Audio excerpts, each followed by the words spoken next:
en semanas atrás, y ahora vamos a ver insuficiencia respiratoria, muy vigente por el tema de COVID, ¿verdad? Como ustedes saben, la pandemia que nos afecta a nivel país nos está azotando, y los casos, los contagios que se van multiplicando, las internaciones, tanto en sala como en terapia intensiva, estamos en situaciones límites, tope, y también al personal sanitario les afecta mucho, estamos todos cansados, ¿verdad? Detrás de esto, atendiendo a los pacientes y, bueno, en nuestro caso también evacuando todo lo que son las consultas a través del teléfono, sociales, WhatsApp, sobre todo el contacto con la familia, con los pacientes, ¿verdad?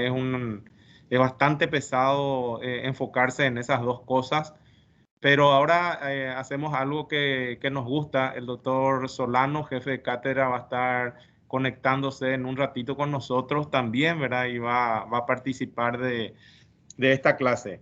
Entonces, a nosotros esto es lo que nos gusta, disfrutamos de esto y bueno, para nosotros va a ser un momento de relax, contactar con ustedes y transmitir algo de experiencia y un poco de conocimiento que tenemos con este tema de insuficiencia respiratoria. Voy a intentar a ver si puedo darle compartir.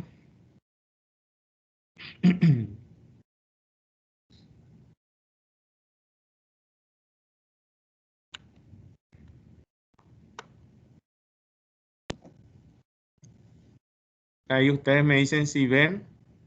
Se ve, profe. Sí se ve. Okay. Vamos a ver si ahí pantalla completa. Bueno, esta clase dura más o menos un poco más de una hora y cuarto, tal vez 1 hora 30. Vamos a ver cómo vamos desarrollando. Siempre que cuando uno va a enfocar un tema en medicina, hay que ir a las raíces, como se dice, ¿verdad? A las cuestiones básicas, recordar un poco rápidamente anatomía, recordar fisiología, para finalmente enfocarnos en lo que es fisiopatología y patología médica, ¿verdad? Eso siempre tenemos que hacer cuando hacemos una revisión. Si nosotros entendemos bien la anatomía y la fisiología, después todo lo que es patología y farmacología mismo, ¿verdad? Cae de maduro y uno comprende para qué usa ciertas drogas, ¿verdad? Como habíamos visto la vez pasada en asma. Y como vamos a ir viendo durante todo el año, no queremos profundizar mucho en la parte terapéutica, en farmacología, pero siempre citamos ya y vamos adelantando el efecto sobre todo de los diferentes fármacos, ¿verdad? Entonces, la fisiopatología es la base de todo para comprender la patología y la terapéutica, la farmacología. Entonces, rápidamente entrando en tema para hacer un poco de calentamiento acá con todo eso, vamos a ver un poco un repaso rápido en la anatomía y la función del sistema respiratorio, que está coordinado por el sistema nervioso central. El sistema nervioso, después vamos a ver otra imagen que recibe estímulos, señales de quimio y varoreceptores para generar los movimientos respiratorios de inspiración y de expiración, dirigiendo la acción de las musculaturas, ¿verdad? Sobre todo el diafragma y los músculos accesorios respiratorios que ustedes conocen bien. Pero ahí vemos rápidamente la cavidad oral, las fosas nasales, por ahí se inicia todo, ¿verdad? Nuestro árbol, nuestro sistema respiratorio, pasando por la faringe, la laringe, un sitio importante ahí donde está la glotis, ¿verdad? Donde hay una división de las áreas digestivas y respiratorias. La válvula, que es la epiglotis, que produce el cierre de la laringe, ¿verdad? Cuando deglutimos alimentos, es fundamental. No sé ahí qué pasó. Me tienen ahí en pantalla, se fue, ¿verdad? Parece que se fue, profe. Ya Sí, no se ve nada. Ahí volvió. Sale. Sí. Ahí sí. Ahí sí. Ahora Está sí. hablando, entonces, de la glotis, ¿verdad? Que ustedes conocen bien. esa valvulita que se cierra, ¿verdad? Cuando deglutimos para que no pasen alimentos a las vías aéreas superiores, ¿verdad? Y posteriormente lleguen a los pulmones, restos de alimentos. Pero sí a veces hay problemas con las cuerdas vocales y con la glotis, ¿verdad? Ese cierre pierde eficacia y en algunas situaciones en pacientes tenemos los cuadros de microaspiración, de saliva o de resto alimentario, y en otros, sobre todo a la noche, tenemos los cuadros de reflujo y pasaje de contenido gástrico ácido, sobre todo del aparato digestivo a las vías respiratorias. Eso puede generar cuadros pulmonares o respiratorios que vamos a ver posteriormente. Entonces la glotis es un punto clave, la epiglotis que cierra la glotis, las cuerdas vocales también ahí en esa zona, la laringe y después viene el árbol respiratorio con la tráquea, los bronquios que se van dividiendo en forma de ramas de un árbol, acá, ¿verdad? Cada vez más pequeño, más pequeño, más pequeño, hasta llegar a la unidad funcional del pulmón, ¿verdad? Del aparato respiratorio, que son los alveolos. Ahí abajo ven, no, tengo un poquitito problema con el cursor, pero ustedes ven acá, estas son las unidades funcionales, así como la nefrona en el riñón, ¿verdad? El alveolo es el punto trascendental del intercambio gaseoso de oxígeno y anhídrido carbónico, ¿verdad? Entre el espacio aéreo, que son los alveolos, y los vasos sanguíneos que llegan al septum alveolar, ¿verdad? Entonces, básicamente eso en cuanto a anatomía.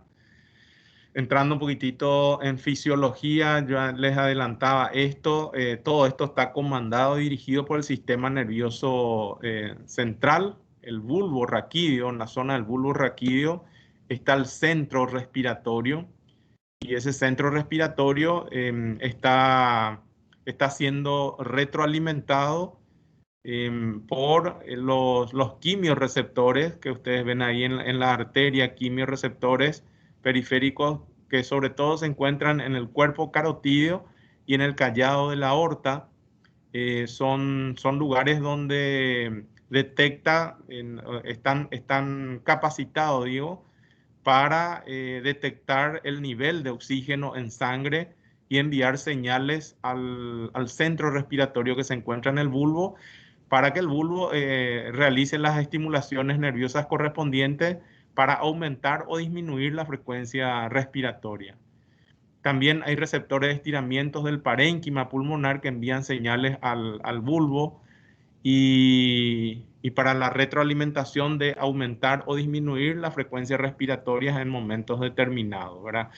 Entonces, cuando nosotros hacemos una actividad física y el requerimiento de oxígeno aumenta, todos estos sistemas de retroalimentación envían señales al centro respiratorio del bulbo raquídeo para aumentar la frecuencia respiratoria. Entonces, el acto de la respiración, el acto fisiológico, intervienen algunas cuestiones como la ventilación. Hablamos de ventilación y nos referimos a la ventilación, al intercambio de gases entre las arterias y los pulmones, gases, oxígeno y anhídrido carbónico o CO2. La perfusión, que es el flujo de sangre venosa mixta a través de los capilares alveolares que llega sangre venosa y vuelve una sangre arterial a la aurícula izquierda. Nos referimos sangre arterial a una sangre oxigenada. El intercambio de gases, que es por difusión de un lugar de mayor presión a un lugar de menor presión.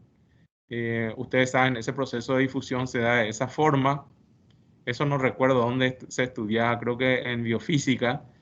La difusión a través de membranas se da de un sitio de mayor presión a un sitio de menor presión. En el caso del oxígeno, en los alveolos, en los espacios alveolares, el contenido de oxígeno, la presión de oxígeno debe ser mayor que la presión de oxígeno en las arterias, en los capilares arteriales, ¿verdad? Del septum, de manera que pase el oxígeno a través de la membrana del espacio alveolar a la sangre Y lo mismo sucede con CO2, con el CO2, el anhídrido carbónico, pero en sentido inverso.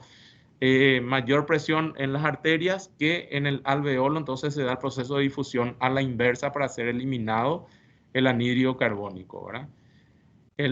También dentro de los procesos fisiológicos está el transporte de oxígeno, que es el paso a los tejidos, y del CO2 a los pulmones. O sea, ya eso implica el componente sanguíneo para la captación del oxígeno en los eritrocitos, en los glóbulos rojos.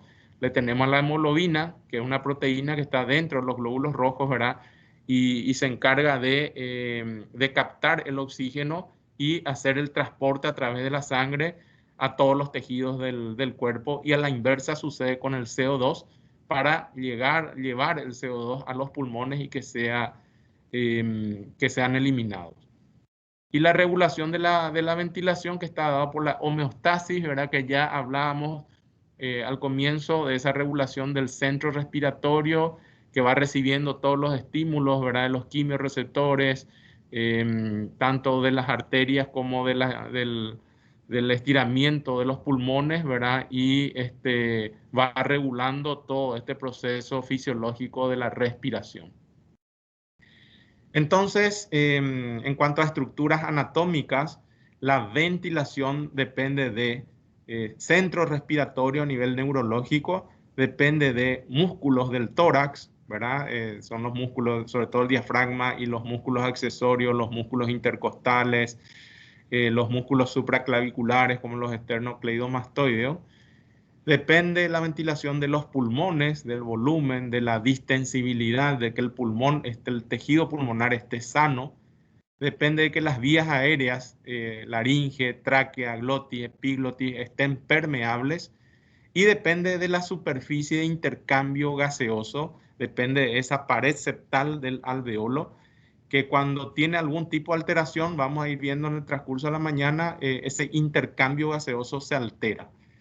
Cualquier alteración en cualquiera de estos distintos niveles puede llevar a una insuficiencia respiratoria, sea aguda o crónica. Después vamos a ver la diferencia entre una y otra. Pero todos estos son importantes, no solamente los pulmones, no solamente el alveolo, sino que todos estos niveles, centro respiratorio, músculo del tórax, pulmones, en los pulmones, vías aéreas, ¿verdad? Superiores, inferiores y alveolos. Y la superficie de intercambio gaseoso son importantes cuando analizamos la fisiopatología de un proceso de insuficiencia respiratoria. Entonces, nosotros estamos ante un paciente que está ventilando mal, tenemos que analizar dónde está el problema. El problema está a nivel central, por ejemplo, tiene una tumoración qué sé yo, en el tálamo y está comprimiendo el tronco cerebral y le está haciendo sufrir al centro respiratorio y el centro respiratorio no puede trabajar bien, puede ser una situación, o hizo un ACV, un accidente cerebrovascular grande, un sangrado hemorrágico intraventricular con compresión, ¿verdad? Y sufrimiento de tronco, o de repente los músculos del tórax, alguna situación que haga que los músculos no trabajen bien, por ejemplo, un proceso neurológico o neuromuscular que se llama miastenia gravis, donde los músculos pierden fuerza, puede ser un trastorno. Y así sucesivamente vamos a ir viendo los ejemplos en el transcurso de la mañana. El concepto de ventilación-perfusión. Ventilación, ingreso de aire al alveolo, a los pulmones, y perfusión, el ingreso de la sangre, ¿verdad? Se llama así a la relación entre la ventilación alveolar por minuto y el flujo circulatorio pulmonar por minuto. Los valores normales de ventilación por minuto son de 4.2 litros por minuto y de perfusión entre 4 a 5 litros por minuto de sangre es lo que llega a los pulmones. Y hay una relación VQ o ventilación-perfusión que normal es entre 0,8 a 1 litro. Los valores a los que se optimiza el intercambio gaseoso a través de la barrera alveolo capilar, es con estos valores, ¿verdad? Por diferentes motivos nosotros podemos tener, por ejemplo, una disminución de la ventilación Pongamos el ejemplo de un broncoespasmo severo en una crisis asmática, entonces vamos a tener problemas de flujo ventilatorio, de ingreso y sobre todo de egreso del aire, entonces alteración de la ventilación-perfusión. Podemos tener, por ejemplo, una embolia pulmonar, ¿verdad? Ustedes conocen las trombosis venosas en los miembros inferiores, en las venas de los pacientes muy encamados o pacientes oncológicos que tienen factores de riesgo para hacer coágulos. Hoy se habla mucho de los síndromes de hipercoagulabilidad disparados por el COVID, ¿verdad? Ustedes saben eso, en COVID hablamos de dos fenómenos, trombosis y procesos inflamatorios, cascada inflamatoria que se disparan. Bueno, entonces ahora nos referimos un poco a la trombosis, trombosis a nivel capilar, ¿verdad? A nivel de las pequeñas arterias y capilares del pulmón van a alterar la perfusión. Va a llegar aire a ese alveolo, pero si la arteria que llega a ese alveolo está taponada por un trombo, la sangre no va a llegar y se va a alterar la ventilación-perfusión.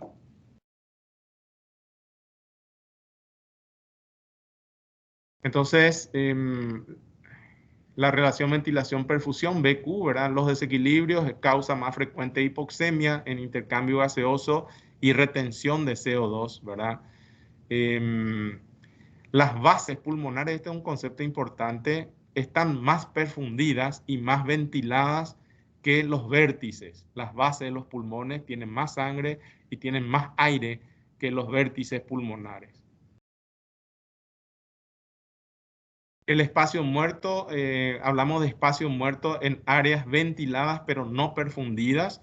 Y hay un espacio muerto fisiológico, como ustedes conocen de fisiología, y de vez pasada cuando veíamos espirometría, también hablábamos de esa capacidad residual, ¿verdad? En los pulmones, que es un aire que está ahí, pero que es un aire que no genera intercambio gaseoso. Eso es fisiológico, pero ese espacio muerto, en ciertas circunstancias, como le decía, en el caso de una embolia de pulmón, aumenta, ¿verdad? Es un espacio muerto aumentado en forma patológica. Y eso tiene efectos sobre el anhídrido carbónico y sobre todo en retención del anhídrido carbónico. Entonces, por algunos motivos se puede dar ese aumento del espacio muerto, y la alteración de la ventilación-perfusión también. Por ejemplo, en el caso del trombo, ya veíamos, ¿verdad? Un trombo que ocluye la arteria. Eso va a ser origen de aumento del espacio muerto. También en los pacientes enfisematosos. Ustedes saben que en el enfisema, ¿qué pasa con los alveolos? Se van rompiendo las paredes alveolares y se van generando o formando espacios aéreos más grandes. Agujeros más grandes, vamos a decir así, en término vulgar, ¿verdad? Espacios aéreos o agujeros mayores.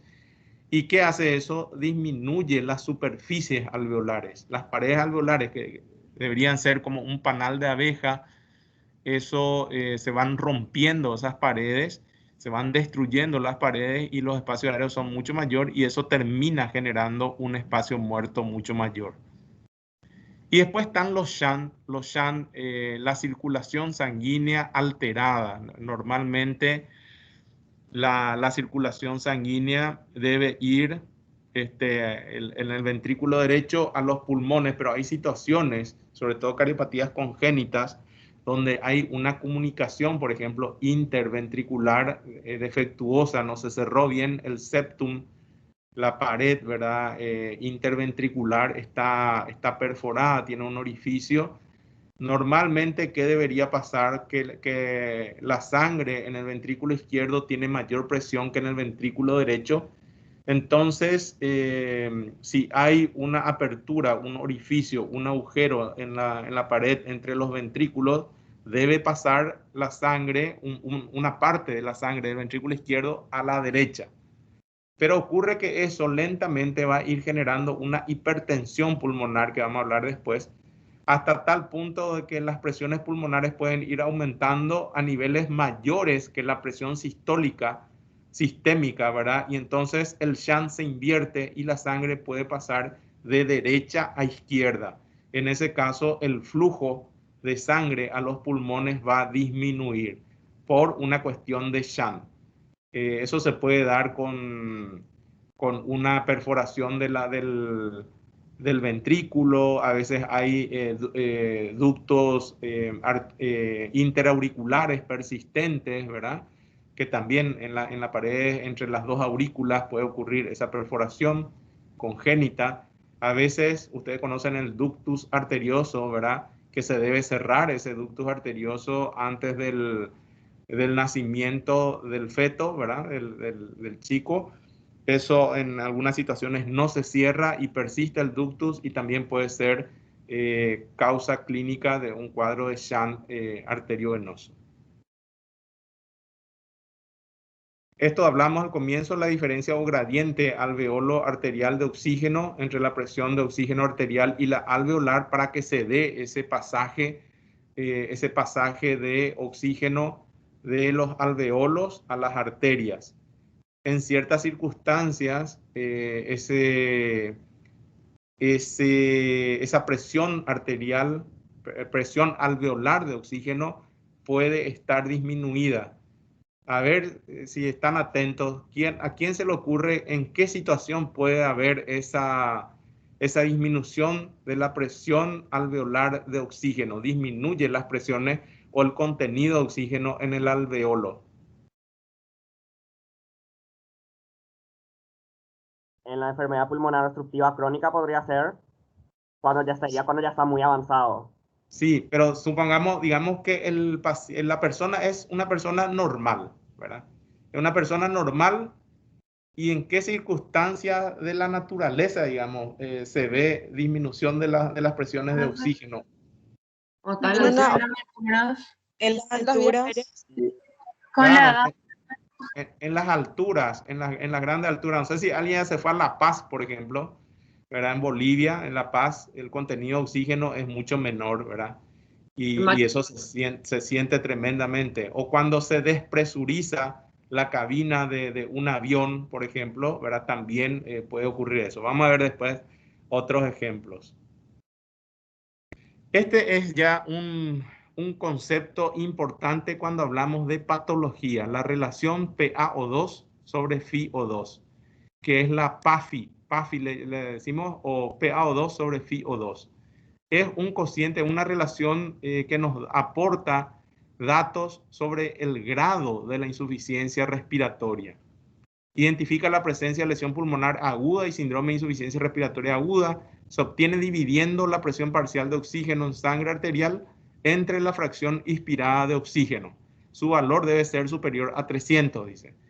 Ejemplo, pone el ejemplo de una persona normal que tiene una presión parcial de oxígeno arterial de 90 milímetros de mercurio. Ustedes recuerdan las cifras de una gasometría normal, ¿verdad? Por fisiología habrán estudiado eso. Entonces la presión de oxígeno normal debe ser mayor a 60, entre 60 y 80 luego no es muy normal, ¿verdad? Mayor a 80 es lo normal. Si esta persona tiene 90 de PaO2 y el aire ambiente tiene una presión parcial de oxígeno de 0,21, eso quiere decir el aire que nosotros respiramos tiene 21% de oxígeno.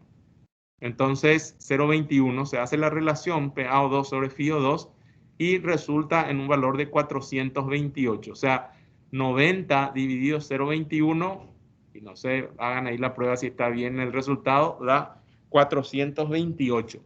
Muy por arriba del valor de 300, ¿verdad? Dice, un enfermo con una PaO2 de 60 mientras respira oxígeno al 100%. Supongamos que este enfermo está en respirador y nosotros, el aire ambiente tiene 21% de oxígeno. Cuando nosotros le metemos a un paciente, le intubamos y le ponemos una máquina para respirar, regulamos el porcentaje de oxígeno que le enviamos en cada ventilación. Eso podemos llevar a 40%, podemos llevar a 50%, y si sigue muy delicado, muy grave el paciente, incluso podemos llegar hasta 100% de FiO2. Es decir, todo el aire que enviamos es de contenido de oxígeno, ¿verdad? Y entonces hacemos la relación y resulta en un resultado de 60, por debajo de 100, por debajo de 200, hablamos ya de distrés respiratorio severo. La situación clínica del paciente está muy grave, ¿verdad? Necesita alto contenido de oxígeno para tener una PaO2 medianamente aceptable, que es de 60. Entonces, este parámetro hoy estamos usando muchísimo nosotros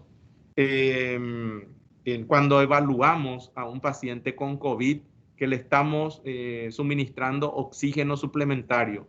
Hacemos el cálculo, al final de la clase vamos a ver la forma de oxigenar a los pacientes, los distintos métodos. Entonces nosotros podemos calcular la FiO2 que le estamos aportando al paciente y tener este cálculo de PAFI o de relación PaO2 sobre FiO2 y saber la gravedad del paciente y qué tenemos que hacer. Eso nos va a ir diciendo, bueno, si el paciente está con puntas nasales, las canulitas en la nariz, y me da un PAFI de menor a 200 y voy a tener que aumentar su aporte de oxígeno, eso logro con mascarillas faciales. Si igual no llego a una PaO2, FiO2 es suficiente, voy a tener que ir aumentando el aporte de oxígeno y voy a ir recurriendo a otros métodos. Y así sucesivamente voy regulando lo que le voy a administrar al paciente y cómo. Por eso es que es tan importante todo esto que estamos hablando de fisiología para poder comprender la terapéutica, qué hacemos con nuestro paciente. Entonces, este tema de PAFI es un punto clave. Bueno, hablamos de insuficiencia respiratoria como definición cuando hay un fracaso de todo ese aparato respiratorio en su función de ventilación e intercambio de gases necesaria para atender la actividad metabólica del organismo. O podemos también decir la incapacidad del sistema respiratorio de mantener los niveles de oxígeno y CO2 necesarios para el metabolismo celular, ¿verdad? Entonces, cuando hay una alteración de esa capacidad, hablamos de insuficiencia respiratoria. Y los gases sanguíneos, hablamos de normal, con una PaO2 por encima, menor de 60, ¿verdad? Es anormal ya. Y una PaCO2, presión arterial de CO2 mayor a 45 milímetros de mercurio, es anormal. O sea, la PaCO2, presión arterial de CO2, normal es hasta 45, entre 35 y 45, y la presión arterial de oxígeno debe ser mayor a 60. Un pulmón previamente sano con una PaO2 menor de 60 y una PaCO2 mayor de 45 en ausencia de alcalosis metabólica en reposo a nivel del mar es definición de una insuficiencia respiratoria aguda, ¿verdad? Otro criterio es cuando nuestra relación de PAFI es menor de 300 o cuando hay una hipoxemia con una saturación de oxígeno menor a 80 o cuando hay signos de hipoxia tisular. Insuficiencia respiratoria en cuanto a fisiopatología, entonces puede ser una disminución de la PaO2 inspirada, o sea, por ejemplo, el oxígeno en las alturas, le decía en La Paz, por ejemplo, no sé a cuánto va el porcentaje de oxígeno ahí, seguramente 15, 17%, nosotros respiramos a 21%.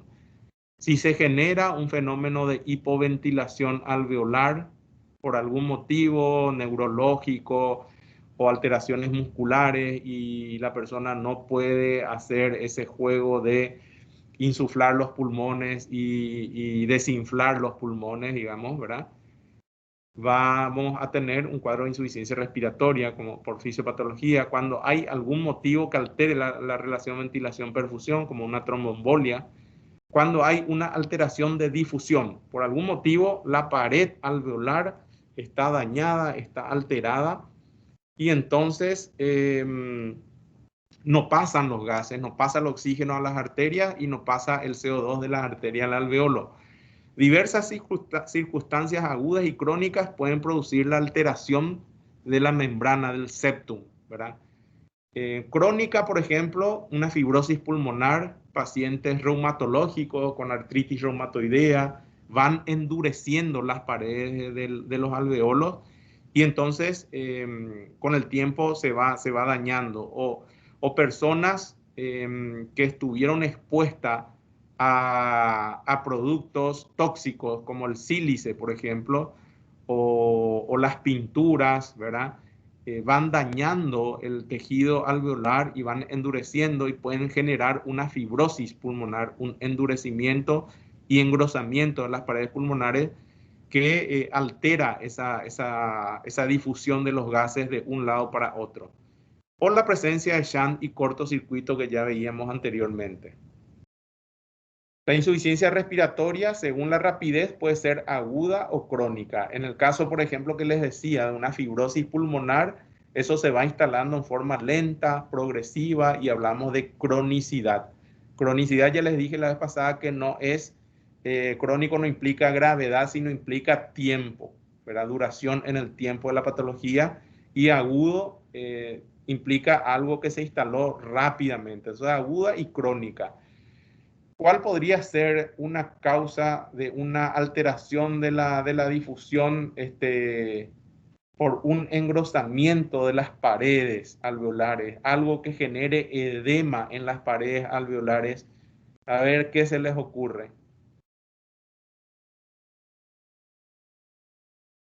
El asma. Neumonía. Neumonía, o sea, cualquier cuadro inflamatorio, infeccioso, el COVID, por ejemplo, ¿verdad? ¿Qué pasa con el COVID? A nivel de esas paredes alveolares, hay un fenómeno inflamatorio, se dispara la cascada inflamatoria, mediadores inflamatorios, entre ellos uno muy importante que hoy medimos a nivel sanguíneo, se llama interleuquina 6. Eso produce migración de glóbulos blancos, de neutrófilos, etcétera, ¿verdad? De células que van a intervenir en los procesos de defensa, pero también produce edema. Se vasodilatan los vasos sanguíneos, los capilares, y hay una fuga de líquido en el intersticio del septum, de la pared, ¿verdad? Pero también puede haber fuga de líquido al alveolo, ¿verdad? Entonces, hay un fenómeno agudo de un edema de la pared alveolar. Y otra situación, aparte de las inflamatorias, son las cardiogénicas. Ustedes saben que cuando hay insuficiencia cardíaca, hay una congestión retrógrada de los pulmones, ¿verdad? El ventrículo izquierdo empieza a desfallecer, no bombea suficientemente el contenido sanguíneo, se acumula en la aurícula y va para atrás, ¿verdad? Va por los vasos pulmonares, las arterias pulmonares, llegando hasta los pulmones y congestionar los alveolos a nivel pulmonar. Esa es otra causa de edema de pared alveolar. La insuficiencia cardíaca retrógradamente se va congestionando todo para atrás, del corazón hacia los pulmones en la circulación menor, ¿verdad? Entonces, aguda y crónica. Hay cuestiones agudas como una neumonía, hay cuestiones crónicas como una fibrosis o un enfisema pulmonar o un EPOC. Son lesiones crónicas, ¿verdad? Y acá están las causas de falla respiratoria en cuanto a etiología. Y vamos allá arriba, desde el cerebro, el bulbo, el centro respiratorio. Después, esas señales van bajando y van pasando por la médula espinal, donde también podemos tener problemas o lesiones de médula, lesiones traumáticas o lesiones clínicas como procesos desmielinizantes, la mielitis transversa, ¿verdad? O el fenómeno de Guillain-Barré, ¿verdad? Que vinculado a procesos virales o procesos inmunológicos, donde ocurre una desmielinización de la vaina de mielina de las neuronas que llevan señal, ¿verdad? Entonces se altera la señal neurológica. Trastornos neuromusculares, vamos a ver después ejemplo. Puede haber problemas en el tórax, en la pared torácica, en la pleura, un derrame pleural, un neumotórax. Puede haber problemas en las vías aéreas altas, un broncoespasmo severo, o mismo la presencia de un cuerpo extraño que obstruye la vía aérea. Podemos tener problemas cardiovasculares, como les explicaba recién, ¿verdad? Una insuficiencia cardíaca. Y podemos tener problemas a nivel de vías aéreas bajas en los alveolos, como por ejemplo el caso que les graficaba hace rato con esos alveolos que se van agrandando por rotura de las paredes en el caso del enfisema. Entonces dice ahí abajo, la ruptura de cualquier enlace en la cadena puede conducir al desarrollo de insuficiencia respiratoria aguda. Y ahora vamos a ir viendo uno a uno las causas o las etiologías. Ya les decía, en el sistema nervioso central que puede haber un accidente cerebrovascular, por ejemplo, que comprima o que lesione el bulbo raquídeo, ahora donde está el centro respiratorio, una poliomielitis vulvar, una sobredosis de droga, sobre todo narcóticos, sedantes, etcétera, alteran el centro respiratorio, ¿verdad? Y producen una depresión del centro respiratorio con la consiguiente disminución de la función, de la capacidad respiratoria. Nosotros le damos una sobredosis de benzodiazepina a cualquier persona que tome benzodiazepina, incluso por vía oral, ¿verdad? Eso puede generar una depresión del centro respiratorio y un paro respiratorio, ¿verdad? Y muerte del paciente, obviamente. Los síndromes de hipoventilación alveolar central, la depresión anestésica postoperatoria, vimos en muchos pacientes que ¿qué ocurre, verdad? Se hace la cirugía, se le anestesió al paciente, se le medicó, se le dio drogas anestésicas y después se despierta al paciente, se le extuba, se le saca el tubo, está bien el paciente, se va a su habitación. ¿Y qué pasa con esas drogas? Se depositaron en los tejidos grasos y minutos o horas después empiezan a recircular y empiezan a tener nuevamente efecto a nivel del centro respiratorio, depresión respiratoria y paro respiratorio y muerte del paciente. Por eso los tiempos de observación en los postoperatorios son muy importantes. Traumas a nivel, un traumatismo cráneoencefálico. Hoy tenemos la epidemia de los accidentes de moto, ¿verdad? Accidentes de tránsito, sobre todo de moto, con o sin casco, ¿verdad? Y traumas cráneoencefálicos severos con lesión del centro respiratorio, lesión del bulbo y muerte del paciente. El coma mixedematoso que vamos a ver en hipotiroidismo también puede producir un problema a nivel del sistema nervioso central. De ahí, del sistema nervioso central, van las señales que van a llegar al tórax, que van a llegar a los músculos respiratorios, y esas señales van por la médula espinal. En ese trayecto pueden haber lesiones, como les decía, el síndrome de Guillain-Barré, que son procesos desmielinizantes debido a una reacción inflamatoria, una respuesta inflamatoria a una agresión viral, la poliomielitis, la esclerosis lateral amiotrófica, mielitis transversa. Son patologías que producen lesión sobre todo de la vaina de mielina. La vaina de mielina es como ese cable de la calle que está envuelto en un plástico y el cable es el cobre, ¿verdad? Cuando ese plástico se pela, la conducción eléctrica se altera, se disipa, se pierde la conducción eléctrica. Ese mismo fenómeno ocurre acá con estas patologías. El sistema neuromuscular, ya les hablé de la miastenia gravis, que es un problema de la acetilcolina y los receptores a nivel muscular, que hay un problema de los receptores y una respuesta a estos mediadores. Entonces, el músculo pierde su capacidad de contracción y de movilidad. El tétano es una patología antigua producida por un Clostridium tetani, ¿verdad? Una bacteria que cada vez vemos menos, esto porque hay vacuna para el tétano, pero podía producir alteraciones graves a nivel muscular que causen una insuficiencia respiratoria severa al paciente y muerte. Drogas curariformes, dice, curare, eran antiguamente, ¿verdad? Siglos atrás, se usaba un veneno para matarle a las personas, ¿verdad? Que era derivados del curare. Eran drogas que producían parálisis muscular. Y hoy en día, ustedes ven en la prensa el faltante de una droga que se llama atracurium. El atracurium tiene esa propiedad de producir una parálisis muscular, una relajación muscular absoluta y plena, que en el caso del COVID o de una insuficiencia respiratoria aguda severa, producida por esos procesos inflamatorios y distrés respiratorio, cuando estamos ventilando al paciente, necesitamos de que no haya ninguna resistencia del paciente al proceso de ventilación. Entonces se le relaja en forma intensa al paciente con esas drogas manera que la ventilación y la expansión de los pulmones no tenga ninguna resistencia.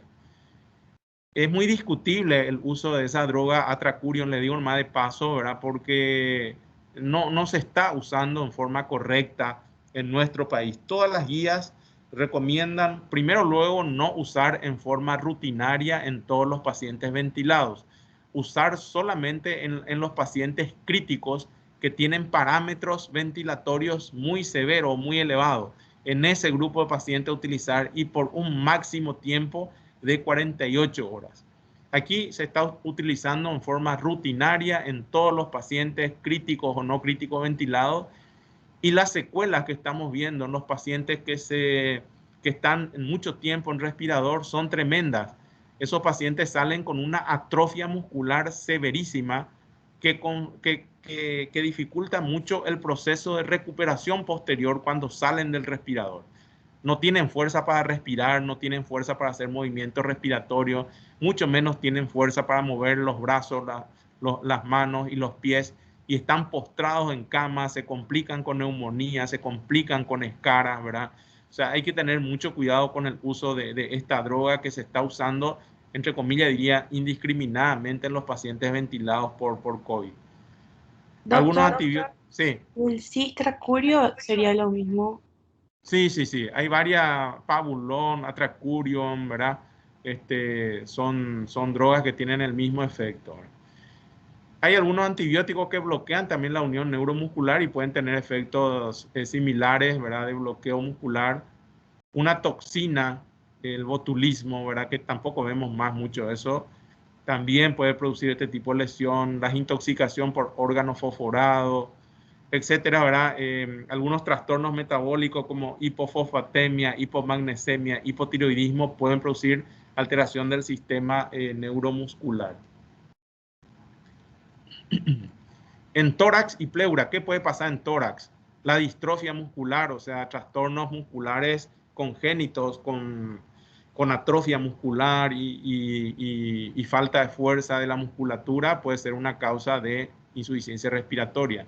La obesidad es una causa de insuficiencia respiratoria, y sobre todo cuando se asocia el síndrome de apnea del sueño. Los obesos que roncan mucho hacen un trastorno ventilatorio durante toda la noche, y eso después le pasa la factura al paciente, ¿verdad? Resulta que toda la noche oxigenó mal, que su cerebro recibió insuficiente cantidad de oxígeno, y es como que el cerebro en toda la noche no tuvo un descanso apropiado, y al día siguiente el paciente está cansado, se duerme en su escritorio, se puede dormir manejando, se duerme fácilmente sentado, comiendo, se puede dormir el paciente. Y bueno, esto es un problema de insuficiencia respiratoria crónica. Los trastornos de la columna, la cifoescoliosis, también traumas a nivel torácico, la espondilitis anquilosante, un neumotórax, cuando en esa cavidad pleural, que normalmente son dos láminas, ¿verdad? Una lámina que está en contacto con el tejido pulmonar y otra con la pared torácica. Ahí hay un líquido pleural que lubrica eso y que permite el movimiento de expansión y de contracción de los pulmones.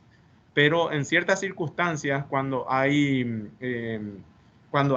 bullas congénitas, por ejemplo, o bullas producidas en un paciente con EPOC, esas bullas pueden explotar, reventar, y se comunican las vías aéreas con la pleura y se produce lo que se llama un neumotórax, ¿verdad? Pasa aire en gran cantidad al espacio pleural, y eso genera una compresión o un colapso que puede ser parcial o total del pulmón de ese lado, ¿verdad? Se colapsa totalmente el pulmón, se llena aire el tórax, y lógicamente ahí no puede haber ningún proceso de intercambio gaseoso ni de ventilación. Y algo similar ocurre con lo que se llama derrame pleural, que tienen distintas causas. Es la acumulación de líquido o de plasma, de líquido, agua, si queremos llamarlo así, en esa cavidad pleural. Hay distintas causas, ¿verdad? Y el derrame pleural puede ser producida por una neumonía, por ejemplo. En ese caso hablamos de un exudado, una neumonía que toca la pleura y produce una formación de líquido ahí y es medio purulento ese líquido, se llama exudado, es algo agudo. En la insuficiencia cardíaca por esa congestión retrógrada en los pulmones también puede terminar produciendo una acumulación de líquido en la pleura, derrame pleural por insuficiencia cardíaca. En los pacientes que tienen las proteínas muy bajas hay fuga de líquido a la pleura, un derrame pleural.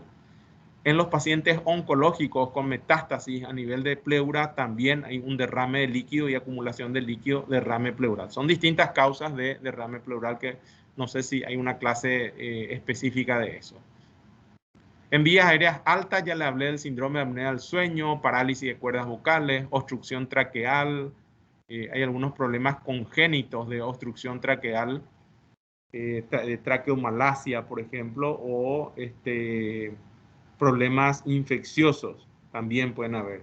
Epiglotitis, laringotraqueitis, una infección viral o una reacción alérgica con inflamación de la epiglotis o de la laringe puede producir una obstrucción aérea importante y una insuficiencia respiratoria severa, incluso la muerte del paciente. El edema laríngeo post-intubación resulta cuando nosotros le intubamos a un paciente, en este caso muy en boga el COVID, y está intubado por mucho tiempo, lógicamente ese tubo irrita, lastima la laringe, ¿verdad? Y la laringe posteriormente cuando sacamos el tubo está muy edematizado y puede ser una causa de obstrucción del pasaje de aire, del flujo aéreo normal. En los chicos, las adenoides, las amígdalas y adenoides muy hipertrofiadas también pueden producir cuadros de insuficiencia respiratoria crónica, ¿verdad? Sistema cardiovascular, ya les hablé del edema pulmonar cardiogénico, la tromboembolia del pulmón, la migración de un coágulo de las piernas, las venas de las piernas a los pulmones. Pueden haber también asimismo embolia o embolismo graso. Sobre todo eso vemos en cirugía, donde hay remoción de tejido graso, las famosas cirugías estéticas de aspiración de tejido graso. Puede haber pasaje de grasa, de trocitos de grasa a la sangre, al torrente sanguíneo y ir a parar a los pulmones y producir un cuadro muy similar al de la tromboembolia pulmonar.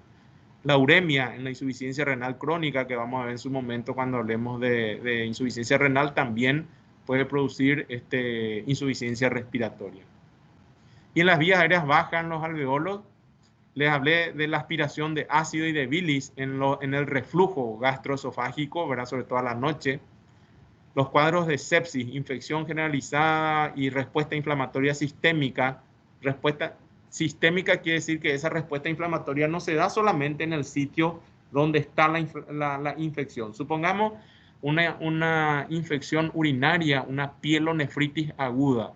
Ese proceso inflamatorio que se inicia a nivel renal se extiende posteriormente a todos los tejidos y puede afectar el hígado, puede afectar el peritoneo, puede afectar los pulmones y producir un cuadro de distrés respiratorio.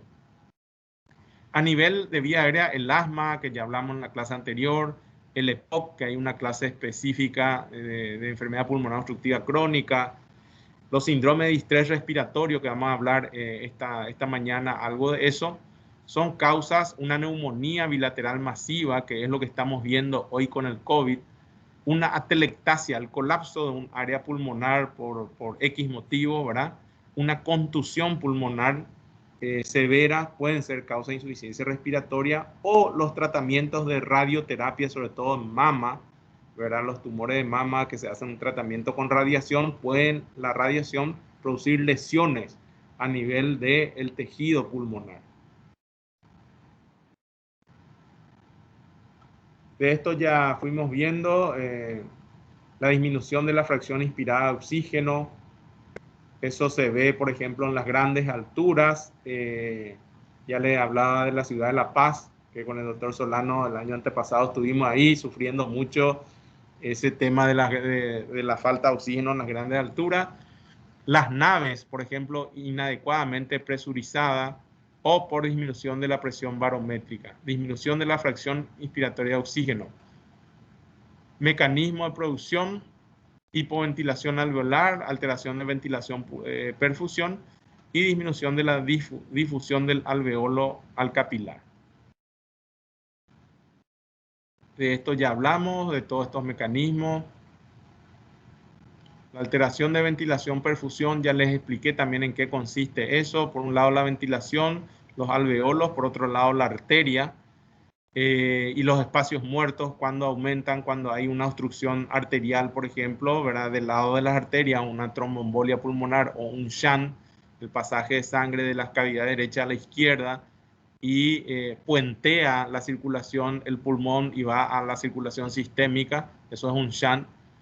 Y también cuando hay lesiones alveolares, la circulación está bien, pero los alveolos están muy agrandados y las superficies de contacto están disminuidas, por ende, como en el caso del enfisema pulmonar. Esto ya hablamos cuando hay una difusión anormal, sobre todo cuando esa membrana de difusión se engrosa por distintos motivos, entonces genera una obstrucción al pasaje o al flujo de pasaje de oxígeno del alveolo a la arteria y del CO2 también de las arterias al alveolo.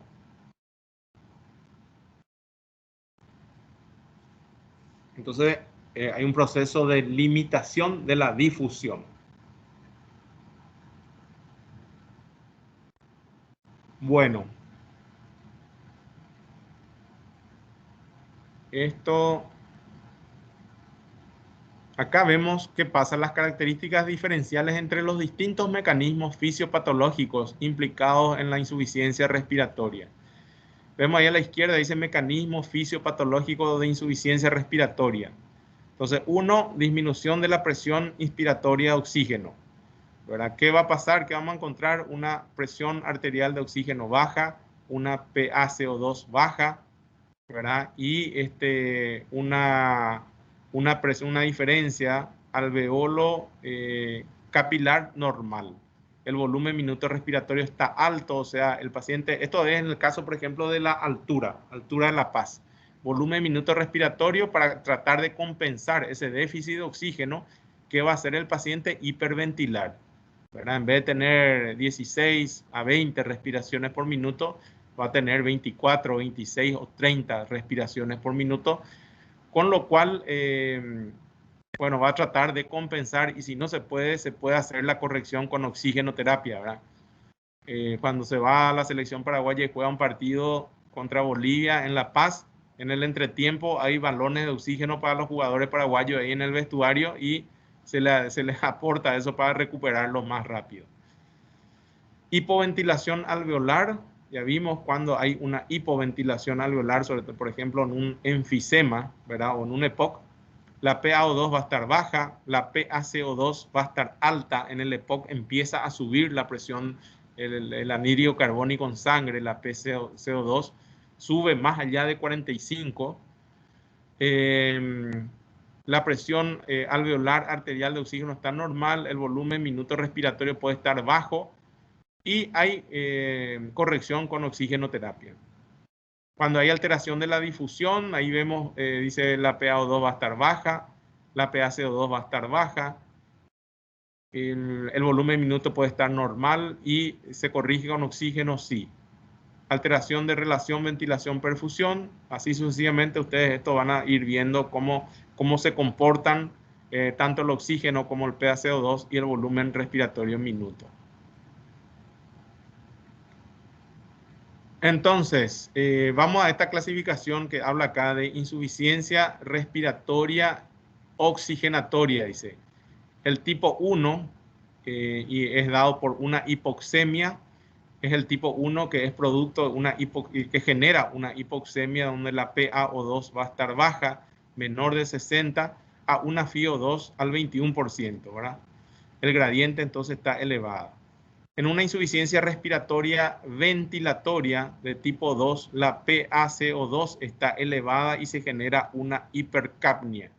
O sea, el tipo 1 es un problema de aporte de oxígeno, ¿verdad? Y intercambio de oxígeno. En el tipo 2, la insuficiencia respiratoria ventilatoria, lo que ocurre es un aumento de la PaCO2 más allá de 50, y la PaCO2 cuando se eleva hace que el pH de la sangre baje por debajo de 7.35. El pH sanguíneo depende de dos o tres cosas, entre ellas la PaCO2 y el bicarbonato, y es normal entre 7.35 y 7.45. Cuando aumenta la PaCO2, eso genera una acidosis respiratoria y el pH va a bajar por debajo de 7.35. Después tenemos una insuficiencia respiratoria mixta, que es tipo 1 y tipo 2, donde hay una disminución del PaO2 y aumento del PaCO2. Después tenemos un tipo 3, que es la perioperatoria, donde aparecen atelectasias, colapso de pulmón por mecanismos abdominales, microatelectasia, y ahí se suma la insuficiencia respiratoria tipo 1 y tipo 2. No se preocupen mucho de esta clasificación, verán el tipo 4 es por shock, hipoperfusión, shock cardiogénico, hipovolémico y séptico, que pueden generar insuficiencia respiratoria. Un infarto masivo, por ejemplo, puede producir un shock cardiogénico y ya saben cuál es el mecanismo cardiogénico de una insuficiencia respiratoria. Una hemorragia severa, una deshidratación, un taponamiento cardíaco también, ¿verdad? Endotoxinas bacterianas y sepsis pueden producir shock séptico, edema a nivel de las paredes alveolares e insuficiencia respiratoria severa. Bueno, esta última parte no es muy importante, ¿verdad? Esa clasificación. Yo lo que quiero que comprendan bien es esto. Acá les voy a hacer esto, ¿verdad? Los distintos mecanismos de insuficiencia respiratoria a nivel del sistema nervioso central, la médula, el sistema neuromuscular, el tórax, la pleura, las vías aéreas altas, las vías aéreas bajas y el sistema cardiovascular. Eso es lo que nosotros tenemos que tener, porque cuando tenemos un paciente que está con insuficiencia respiratoria, tenemos que pensar, tener en mente estos factores y buscar la causa de por qué nuestro paciente está con insuficiencia respiratoria. Está con insuficiencia respiratoria porque hizo un evento neurológico, un accidente cerebrovascular, tiene un tumor cerebral, tiene una infección severa, una meningitis o una encefalitis severa del sistema nervioso, o tiene un problema medular, hizo una lesión medular traumática, o hizo un problema de Guillain-Barré o de mielitis transversa, ¿verdad? A nivel de la médula está el problema. Está el problema a nivel de la musculatura que hace que respiremos. Está el problema en el tórax o en la pleura, ¿verdad? Y eso vamos nosotros sabiendo en base a la historia clínica del paciente. Tenemos que sentarnos, conversar con el paciente y ver qué es y de dónde empieza su problema respiratorio.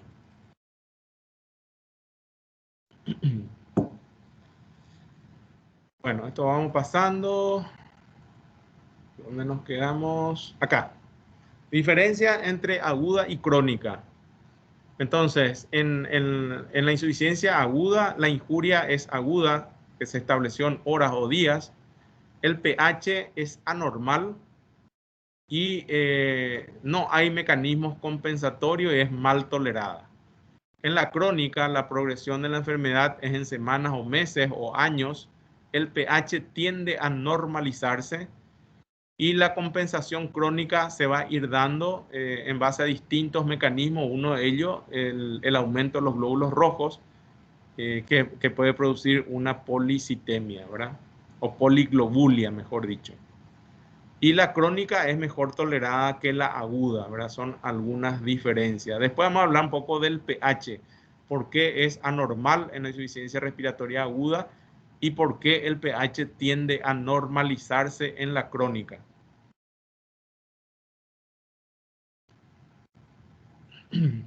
Características clínicas distintivas entre la insuficiencia respiratoria aguda y la insuficiencia respiratoria crónica.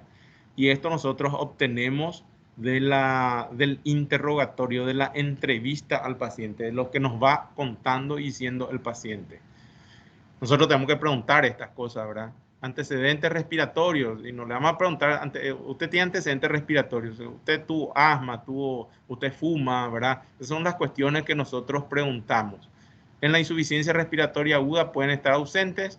En la insuficiencia respiratoria crónica, como el EPOC, generalmente están presentes, el tabaquismo, por ejemplo. Tenemos que preguntar, interrogar al paciente. ¿Desde cuándo fuma? ¿Cuánto fuma? Etcétera. La evolución de los síntomas en la insuficiencia respiratoria aguda es de corta evolución aguda, en la crónica es de larga evolución crónica. La tolerancia clínica en la aguda generalmente es mala, en la insuficiencia respiratoria crónica se tolera mejor porque hay mecanismos compensatorios. La tasa de hemoglobina en la insuficiencia respiratoria aguda es normal porque no hay tiempo para que aumente. Y en la crónica sí con frecuencia existe una poliglobulia, que es una hemoglobina y hematocrito muy elevada, hemoglobina de 17, hematocrito mayor a 50, ¿verdad? Son mecanismos compensatorios para transportar el poco oxígeno que entra a través de los pulmones, captar todo eso y transportar a los tejidos. Y el pH plasmático, ¿verdad? En la insuficiencia respiratoria aguda tiende a ser ácido, ¿verdad? Un pH, una acidosis, ¿verdad? Acidosis respiratoria por la acumulación del PCO2 o PaCO2, ¿verdad? Eso hace que el pH se desplace por debajo de 7.35. Sin embargo, en la insuficiencia respiratoria crónica vamos a tener también una acumulación de PCO2. El anhídrido carbónico aumenta más allá de 45, 50, 55. Pero ¿por qué ahí el pH va a estar normal? A ver, ¿a quién se le ocurre decir cuál es el mecanismo compensatorio? Ustedes ya vieron eso en fisiología, cómo el organismo hace para normalizar otra vez ese pH. Por el papel de los riñones, ¿verdad? Exacto. ¿Qué hacen los riñones? Excreta más ácido sería en este caso, ¿verdad? Por un lado sí, pero lo que hace es la generación de bicarbonato. Hay un aumento del bicarbonato que eleva el pH, ¿verdad? Y neutraliza, digamos, al CO2, al anhídrido carbónico. Ese es el mecanismo compensatorio. Entonces, el bicarbonato en sangre va a estar elevado, ¿verdad? El riñón empieza a retener bicarbonato para compensar los niveles de CO2 y mantener un pH en rango normal, que es importante para el metabolismo de los tejidos y de las células, ¿verdad? Ahí está, bicarbonato sérico justamente normal en la insuficiencia respiratoria aguda, porque eso necesita tiempo. No es que inmediatamente el riñón ya empieza a elevar el bicarbonato, eso se da en un proceso de días, semanas y meses. Y en la insuficiencia respiratoria crónica el bicarbonato va a estar elevado.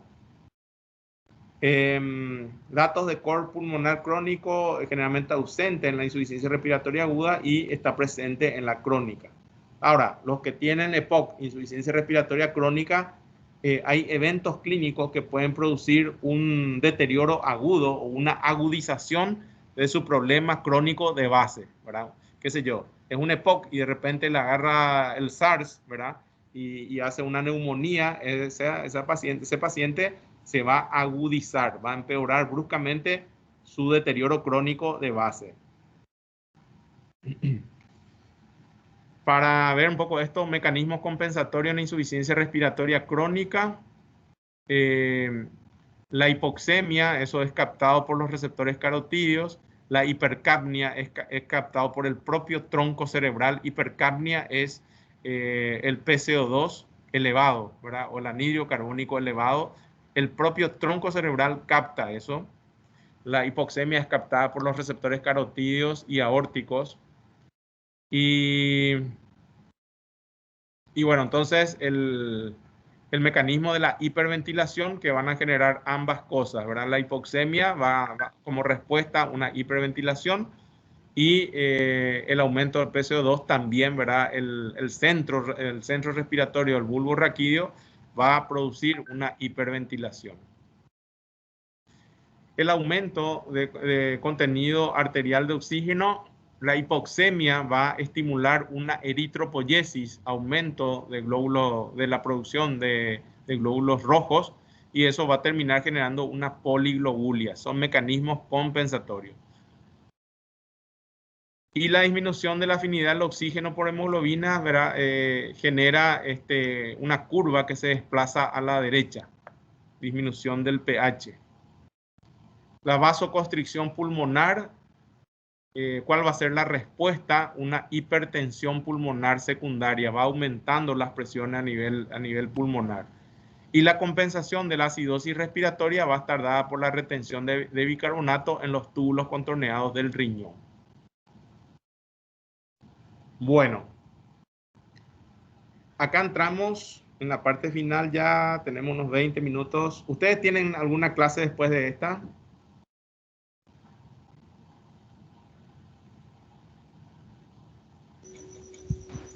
No, Sección profe. 1 no, profe. Esta mañana ya no, ¿verdad? No. Ok. ¿Cómo hacemos el diagnóstico de todo esto, verdad? ¿Cómo evaluamos al paciente? Y primero lo que le decía, la historia clínica, ¿verdad? Interrogatorio, hablar con el paciente, sentarse, dialogar, ser curioso, ser un investigador, ¿verdad? Como un detective, nosotros tenemos que preguntar las cosas. ¿Hasta cuándo estuviste bien? ¿Desde qué día empezaste a sentir algo raro? ¿De cuándo empezaste a sentir alguna molestia, verdad? Eso siempre hay que preguntar de esa forma. ¿Hasta cuándo usted se sintió normal, verdad? Y a partir de ahí vamos conversando y preguntando datos y datos y datos del paciente, ¿verdad? Luego la exploración física, que tiene que ser exhaustiva. Generalmente empezamos tomando los signos vitales. En el caso de los cuadros respiratorios, agregamos la medición de la saturación de oxígeno, ¿verdad? Ustedes conocen ese aparatito, el saturómetro, que hoy en día se utiliza mucho, todo el mundo tiene, ¿verdad? Los que tuvieron COVID, sobre todo la gente grande. Entonces, signos vitales, saturación, medición de saturación y después un signo, una exploración física desde arriba hasta abajo, ¿verdad? O desde abajo hasta arriba, como quieran hacerlo. Yo me acostumbro más desde arriba hasta los pies, ¿verdad? Pero revisar todo hasta la planta de los pies, las palmas de la mano. De repente vamos a encontrar alguna cuestión importante, como por ejemplo en los pacientes con cardiopatías congénitas y insuficiencia cardíaca y toque pulmonar, los famosos dedos en palillo de tambor, que es un engrosamiento, van a encontrar unas uñas grandes en la punta de los dedos agrandadas, las uñas grandes y cianóticas. Entonces se llaman dedo en palillo de tambor. O sea, al paciente no solamente tenemos que ponerle estetoscopio en los campos pulmonares, sino revisarle todo. La gasometría arterial basal es fundamental, ¿verdad? Nos va a dar datos muy importantes para ver el nivel de oxigenación, el nivel de CO2, si hay acidosis, si esa acidosis está o no compensada, si la cuestión es aguda o crónica, ¿verdad? La gasometría arterial es muy importante. Una radiografía de tórax, la pulsioximetría o el oxímetro de pulso. Otras pruebas de función respiratoria como la espirometría que habíamos hablado cuando tuvimos la clase de asma. El electrocardiograma, que nos va a aportar datos importantes de la función cardíaca, si hay arritmias, si hubo infartos, si el corazón está grande, si hay hipertensión, signos de hipertensión de las aurículas engrosadas, grandes, izquierda, derecha, tienen su patrón electrocardiográfico típico que nosotros podemos sacar todos esos datos de ahí, ¿verdad? Si hay sobrecarga derecha o no, hay patrones que nos indican eso cuando sobrecarga derecha, digo, cuando hay una presión pulmonar muy elevada y le fuerza eso al ventrículo derecho y genera una hipertensión del ventrículo derecho. Otras pruebas complementarias. No quiero entrar mucho en gasometría arterial, ya algunas cositas dijimos, confirma el diagnóstico, determina la gravedad, nos da una señal de si la cuestión es aguda o crónica, nos habla de cómo está el equilibrio ácido básico y por supuesto usamos mucho la gasometría arterial en la evolución de nuestros pacientes. Hoy en día los pacientes con COVID, ¿verdad? Cada tanto le vamos tomando una gasometría para ver cómo va evolucionando, si hay o no mejoría o si hay deterioro o no en nuestro paciente. La toma de muestra, hay que tomar el pulso, detectar bien el pulso de la arteria radial en este caso, y ahí se punza con una aguja, una jeringa, ¿verdad? Y salta, ¿verdad? Con un pulso. La sangre es claramente diferente a la sangre venosa. Muchas veces punzamos la vena en vez de la arteria y tenemos resultados que nos confunden. La oximetría de pulso, hay distintos aparatos, que ven abajo, lo actual, ¿verdad? Puede estar también a través de un monitor en un paciente internado, pero están los oxímetros ambulatorios. La radiografía de tórax, que nos muestran las imágenes de infiltrados a nivel del pulmón. Ustedes ven acá en esta placa simple, estos infiltrados pulmonares que parecen bastante lo que vemos hoy en día en COVID. Estos infiltrados pulmonares acá en la tomografía. Acá vemos estos infiltrados que se tienden a consolidarse. No son estos los infiltrados típicos de vidrio esmerilado que vemos en COVID. No les puse imágenes de COVID acá, pero estos tienen ya broncograma aéreo, se llaman estos espacios acá que son espacios en los bronquios que se denotan más cuando hay un proceso de consolidación en el tejido pulmonar y neumonía generalmente bacteriana, ¿verdad? A diferencia de lo que vemos en COVID, que son pequeños infiltraditos parcheados en los pulmones que se llaman en vidrio esmerilado. Profe, ¿por qué Sí. aparecen los patrones esos de vidrios esmerilados? Ahí no les puse, pero ustedes ponen ahí en la tomografía de COVID en su celular y van a tener imágenes. ¿Pero por qué son esos? O sea, Y sí, por el proceso inflamatorio que afecta a los pulmones. Inflamación, es líquido en el espacio, en la membrana, ¿verdad? En el septum alveolar. Se congestiona el septum por el proceso inflamatorio que genera edema intersticial. Y se dan en formas parcheadas, ¿verdad? Pequeñas áreas difusas en ambos campos pulmonares y sobre todo afectan a la periferia. Acá en esta zona vamos a ver de los pulmones, no hacia la zona central. Eso es bastante típico del COVID. gracias, profe. Vale.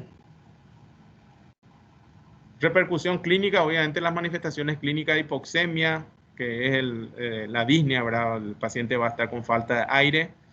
Hipercapnia cuando aumenta la PCO2 y la acidosis. Entonces, estas son las manifestaciones clínicas de la insuficiencia respiratoria relacionadas con la hipoxemia.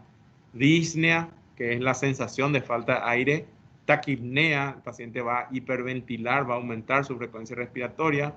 Puede estar con cianosis, con ansiedad, con confusión, con taquicardia, le puede subir la presión, hipertensión arterial, sudoración profusa, bradicardia cuando es muy avanzado el cuadro, le puede producir una crisis convulsiva, coma, ¿verdad?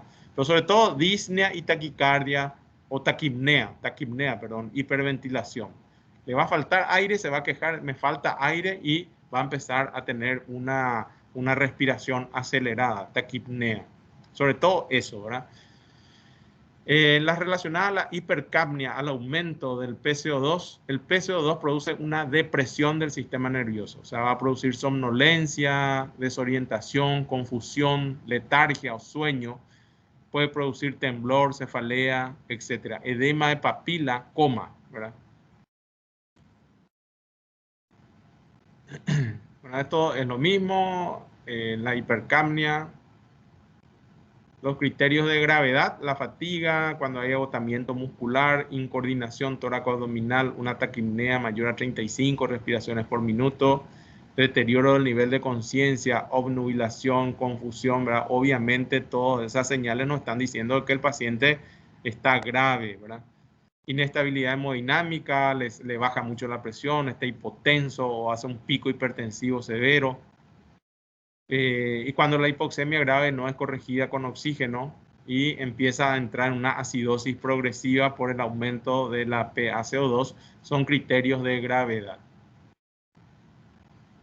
Algo vamos a hablar del distrés respiratorio. El síndrome de distrés respiratorio agudo es una insuficiencia respiratoria severa, ¿verdad?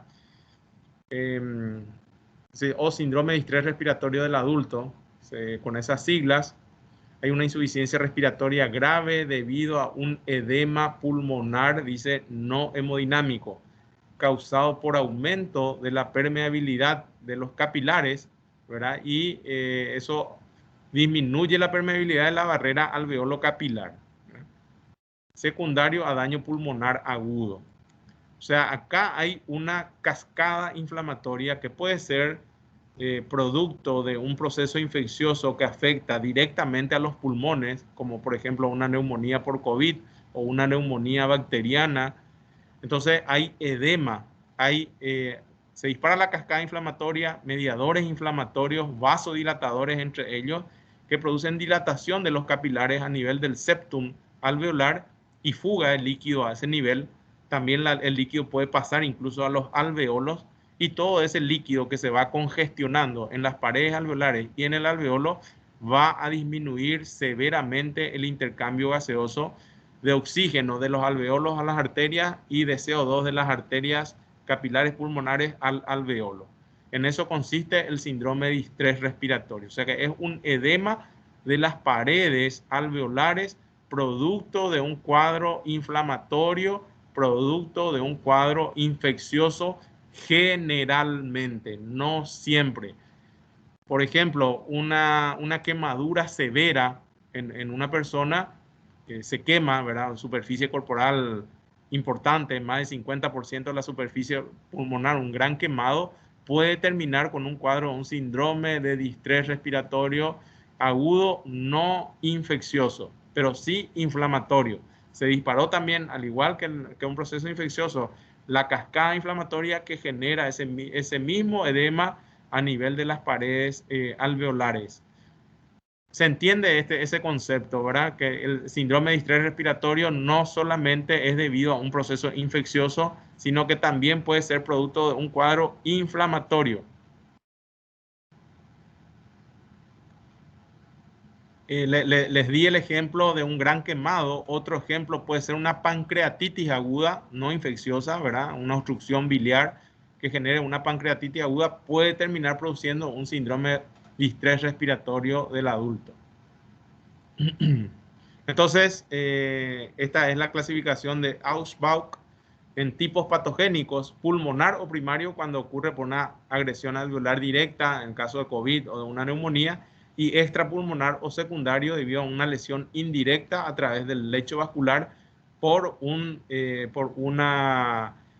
SIRS, ¿verdad? Una respuesta inflamatoria sistémica. SIRS, respuesta inflamatoria sistémica, o sea, una pielonefritis, hoy le hablaba de una pielonefritis, por ejemplo, o una pancreatitis, dispara la cascada inflamatoria, que no se dispara solamente ahí a nivel local, a nivel del páncreas o del riñón, sino que se extiende ese proceso inflamatorio a otros tejidos.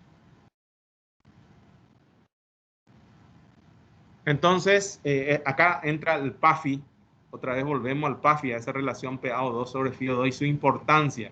Hablamos de distrés respiratorio agudo cuando el PAFI, un criterio es menos de 200, cuando en la radiografía de tórax, ahí ustedes ven esta radiografía de tórax, se ven infiltrados bilaterales, todo blanco, acá vemos los pulmones.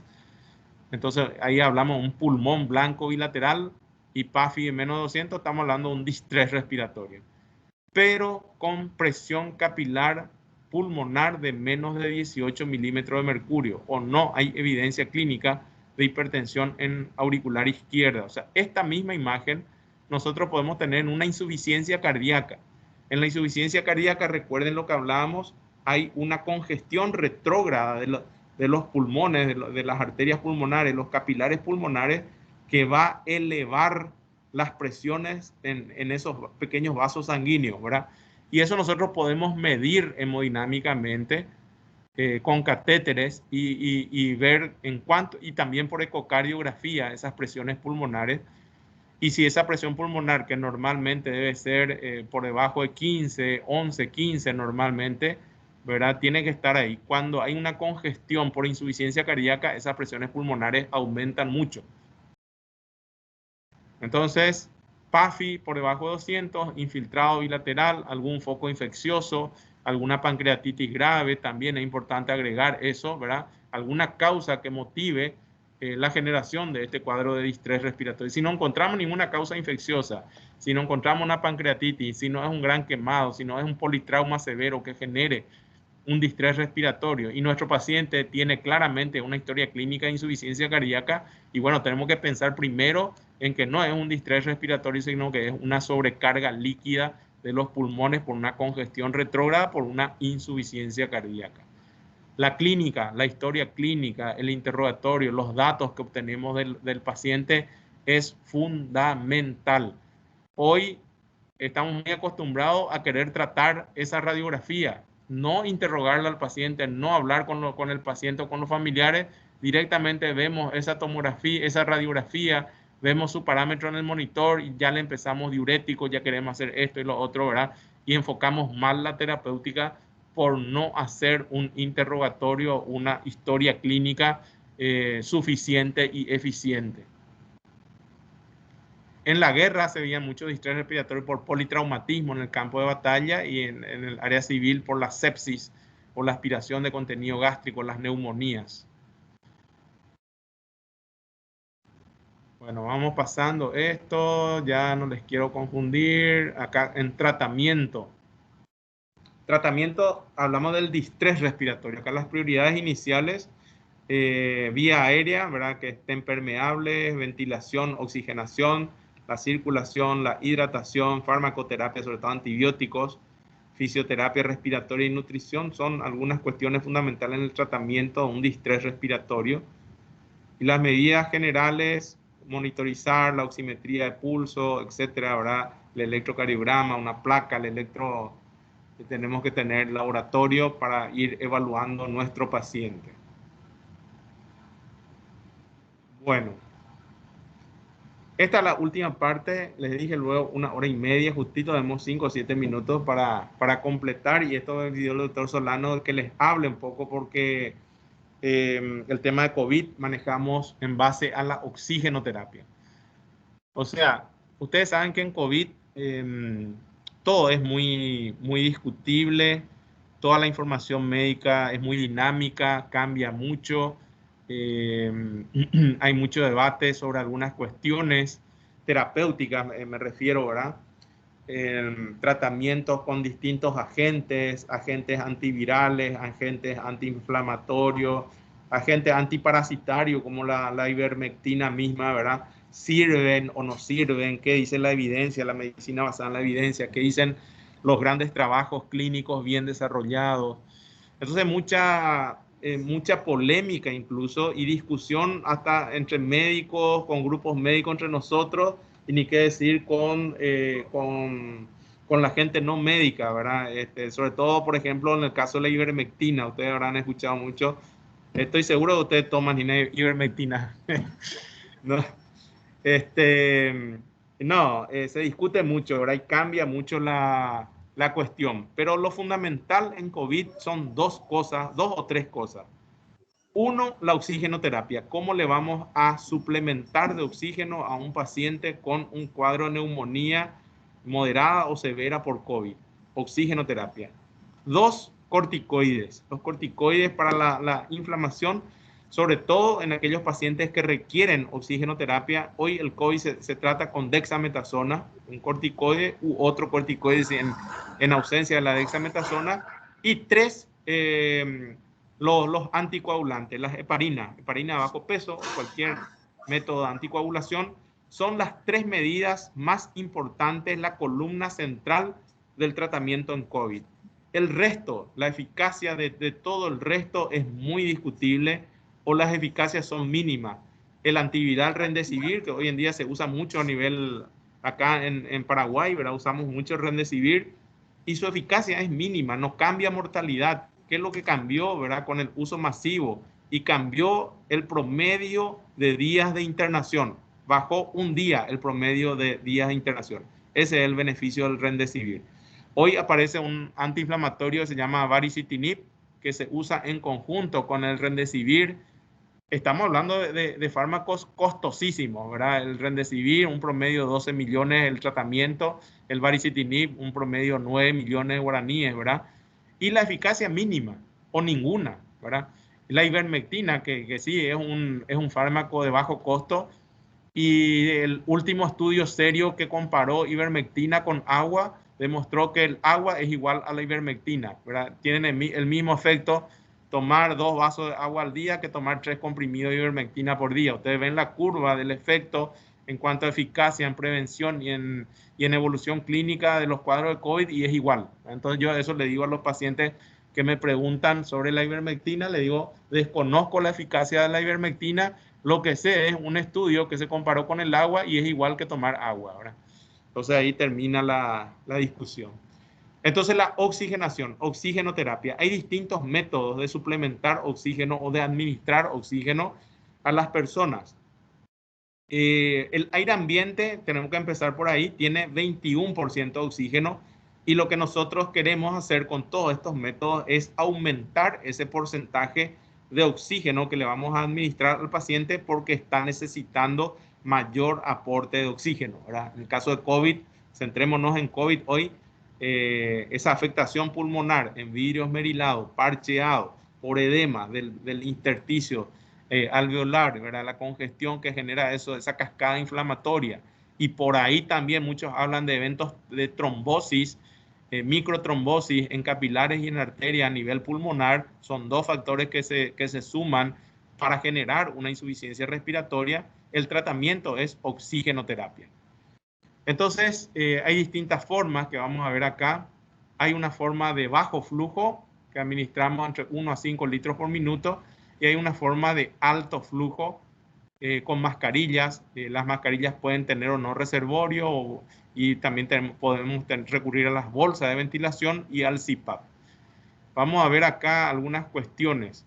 Estas son las mascarillas, perdón, las bigoteras o las puntas nasales, estas puntas que se introducen en las fosas nasales, y es la forma más sencilla y más simple de administrar oxígeno, cánula de oxígeno.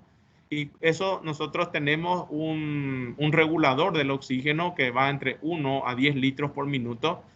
Cuando le administramos por puntas nasales 1 litro por minuto, con la perilla esa ponemos en 1 litro, la FiO2 que le vamos a administrar es de 24%. De 21% va a ir a 24%. Cuando le administramos 2 litros por minuto, la FiO2 va a 28%. Cuando le administramos 3 litros va a 32, y así sucesivamente vamos aumentando. Generalmente se dice que las puntas nasales son eficaces hasta 3 litros por minuto, lo cual llegamos a un 32, máximo 35% de FiO2, de porcentaje de oxígeno.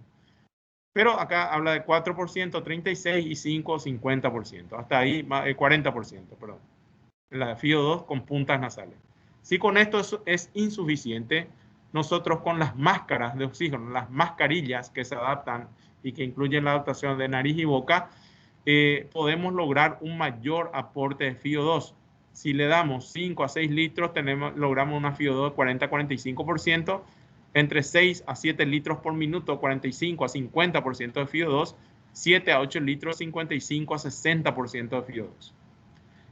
Esto es insuficiente, no nos da ya y sigue con saturación baja nuestro paciente, entonces le ponemos este reservorio. Acá conectamos una bolsa que se llama reservorio, y esto otra vez es una bolsa con reservorio reinhalatoria o no reinhalatoria. En este caso acá tiene una valvulita de escape. Esto se llama bolsa con reservorio no reinhalatoria o con válvula. Con este dispositivo logramos mayor porcentaje de FiO2. Fíjense, con 8 a 12 litros llegamos a casi 100% de FiO2 con la máscara con reservorio. Y la sin reservorio puede llegar hasta 80% de FiO2. Estos son sistemas de bajo flujo de oxígeno. De bajo flujo. Hasta 12 litros por minuto, más o menos es 8 a 12 litros por minuto. Hay dispositivos que van más allá de los 12 litros por minuto. Nosotros podemos ir a 15 litros por minuto o a 20 litros por minuto con un dispositivo que se llama oxigenación a alto flujo. Y ahí vamos regulando también la FiO2 que le administramos. Por ejemplo, ponemos una ventilación de 15 litros por minuto, 15 litros por minuto, el flujo, ¿verdad? Con una FiO2 de 50, 60, hasta 90% de FiO2. Estas son las puntas nasales clásicas que utilizamos, lógicamente conectado a una fuente de oxígeno. Esta es la mascarilla. Esta es la mascarilla con reservorio. Y este es el dispositivo de alto flujo. Este paciente no está intubado, no tiene un tubo, tiene un dispositivo muy similar a esto, unas puntas nasales más gruesas, y eso está conectado a un dispositivo, ¿verdad? Que es el regulador de volumen y de FiO2. Acá esto tiene fuente de oxígeno, y la mezcla del aire que va a administrarse acá por esta tubuladura hasta la nariz, nosotros vamos regulando 15 litros por minuto, por ejemplo, y le ponemos una FiO2 de 70, 80 hasta 90%. Y este es el dispositivo que hoy en día estamos utilizando mucho en pacientes graves con COVID para no llevarle al respirador. Hay pacientes que con este tratamiento, más los corticoides, más las heparinas y de repente el remdesivir, ¿verdad? Las cosas que estamos haciendo salen bien, ¿verdad? Aguantan 2, 3 días, 5 días, una semana, y después el pulmón se va desinflamando, se va recuperando y salen de alta bien. Un grupo de pacientes evoluciona mal y tiene que recurrir finalmente al respirador. El respirador es una máquina que también aporta volumen, aporta la concentración de oxígeno que nosotros vamos regulando, pero ya este dispositivo, esta tubuladura, entra por un tubo que se introduce por la boca y llega a las vías aéreas, tiene que pasar la epiglotis, llega a la glotis, a la laringe, y el extremo de ese tubo está en las vías aéreas superiores, ¿verdad? El paciente acá sí está dormido, está sedado y probablemente esté relajado para que no muerda al tubo o no haga una resistencia a los impulsos que la máquina le va a enviar.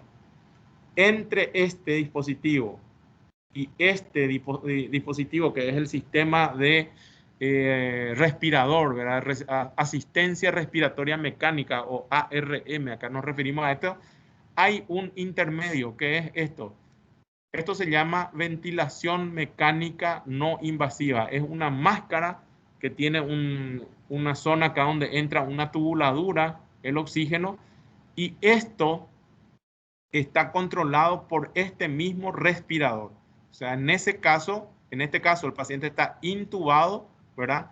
Y en este caso, esta paciente está con una ventilación mecánica no invasiva, pero también manejada por la máquina, por el respirador. Esto es muy interesante porque no le agredimos al paciente con el tubo, pero usamos en situaciones donde la insuficiencia respiratoria es aguda y el proceso podemos revertir en minutos u horas, ¿verdad? A veces en días también, ¿verdad? Cuando vamos a lograr, por ejemplo, un edema agudo pulmón cardiogénico, hizo un pico hipertensivo, se descompensó, hace una insuficiencia cardíaca importante con una insuficiencia respiratoria aguda, está polipneico con saturación baja, y le podemos conectar esto al paciente, le ventilamos con esto mientras le sacamos líquido a los pulmones con diurético y con vasodilatadores, y finalmente evitamos que este paciente con insuficiencia cardíaca severa entre a respirador. O sea, hay distintas modalidades, de las más complejas, como la asistencia respiratoria mecánica, la ventilación no invasiva, el alto flujo, las mascarillas con reservorio, sin reservorio y las puntas nasales. Con eso nos manejamos en cuanto a la ventilación. Me pasé 4 minutos, 11 y 4. Entonces, hasta aquí el tema de insuficiencia respiratoria. Esto da para mucho más, ¿verdad? Yo le di un pantallazo general, ¿verdad? De las insuficiencias respiratorias agudas y crónicas. En las distintas clases del aparato respiratorio vamos a ir viendo en más detalle algunas cuestiones, como por ejemplo el EPOC, el asma que ya vimos, tromboembolia pulmonar, etcétera. Y en cardiología vamos a ver todo lo referente a insuficiencia cardíaca, etcétera, ¿verdad? Profe, No sé qué tal les llegué, se entendieron algunas cosas, quedaron dudas, pregunten lo que quieran. Genial estuvo, profe. Y yo responderé lo que pueda. Tengo una pregunta yo. ¿Todo eso hay en un público? O sea, si vos te vas a IPS... Sí. Esto hay en todos lados, ¿verdad? Las puntas nasales, las mascarillas, el reservorio, hay en el público. Esto es lo que tenemos menos, el alto flujo, ¿verdad? Incluso en el privado, en la institución donde yo trabajo, hay 15 de estos dispositivos, ¿verdad? en el INERANCE también que hay así en forma limitada, lastimosamente, porque este es un instrumento muy importante, el alto flujo, ¿verdad? El dispositivo para alto flujo. Esta ventilación sí se hace también, pero ya con el respirador, y hoy en día los respiradores están todos en esta modalidad, en pacientes intubados. Prácticamente no tenemos respirador libre como para darle este uso. Pero este es el dispositivo que deberíamos adquirir más, tanto en el público como en el privado. Paco, hola. Jorge, hola Jorge. Brillante, como siempre. Gracias, Jorge. Demasiado gusto, Dios, ¿verdad, chicos? Yo por lo menos disfruté intensamente. Si me permiten, yo quisiera emitir algunos pensamientos, ¿sí? Adelante, Jorge. Sí, profe. En primer lugar, brillante, me encantó. Fíjense que el concepto, yo porque soy viejo, de repente traigo conceptos a veces hasta místicos y teológicos de las cosas, pero como planteó el profe el tema de insuficiencia respiratoria me encanta, porque fíjense que la insuficiencia respiratoria es la imposibilidad de llevar una molécula de oxígeno del aire hasta la mitocondria. Cualquier dificultad que haya en transportar esa molécula que está alrededor de la cabeza de ustedes hasta la intimidad de las mitocondrias es de alguna manera una insuficiencia respiratoria.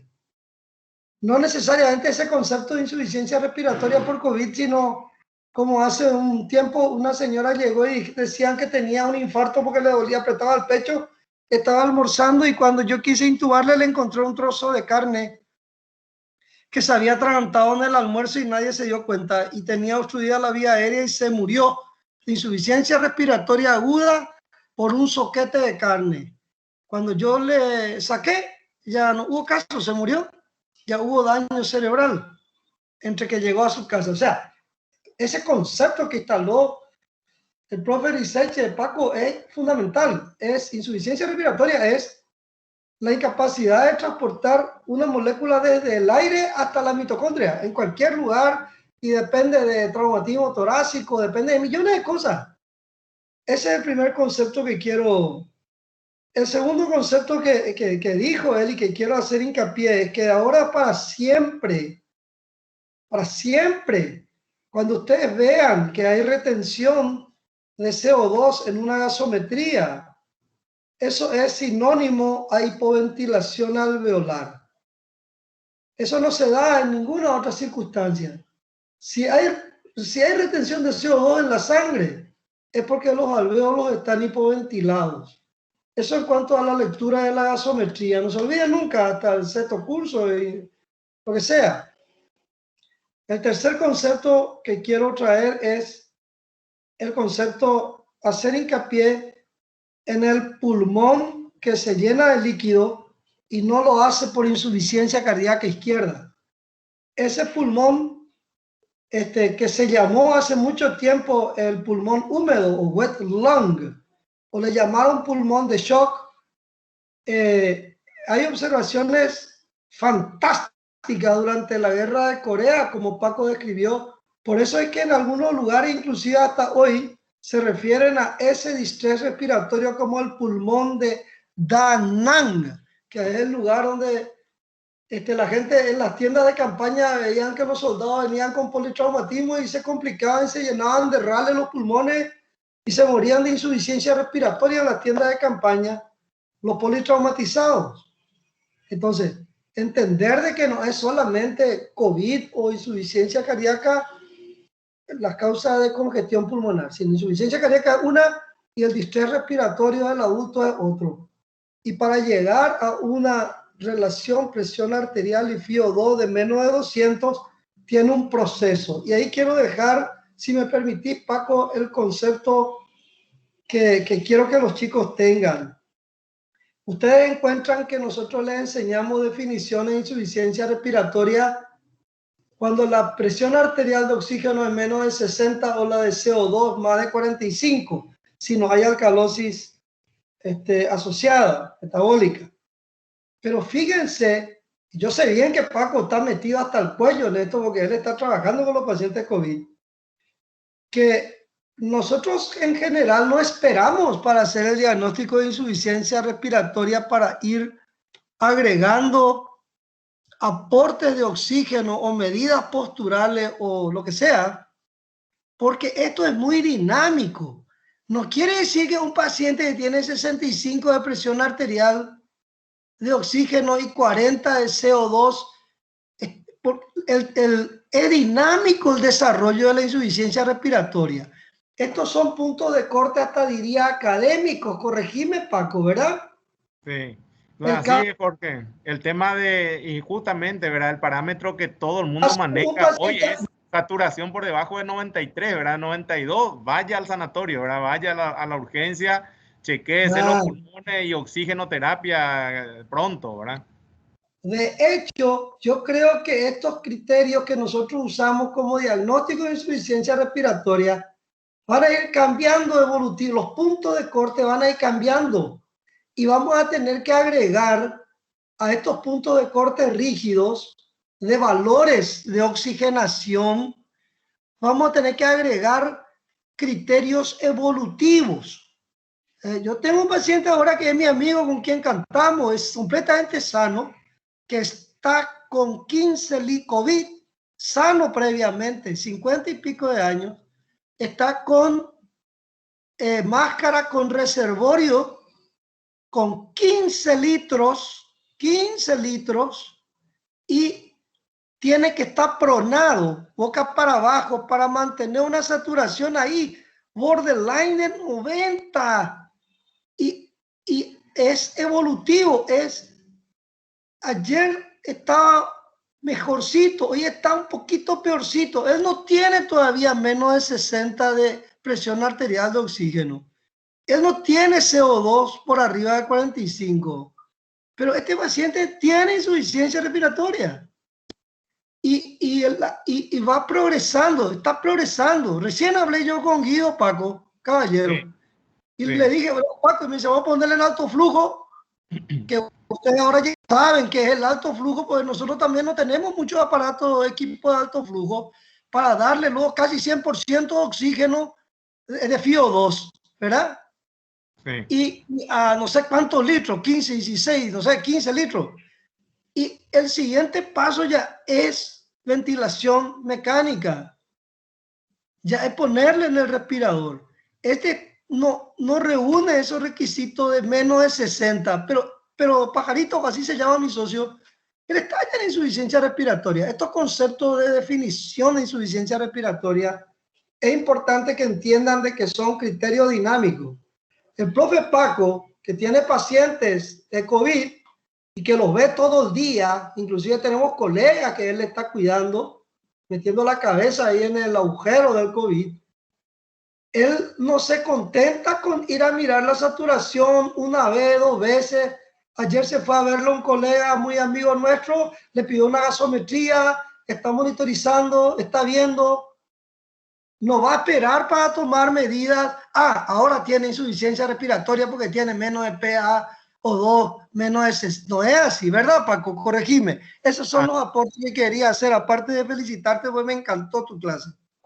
Así mismo, Jorge, hay que anticiparse, hay que tener esa visión, ¿verdad? De leer la jugada y anticiparse a la jugada, ¿verdad? Porque si no se nos van los pacientes.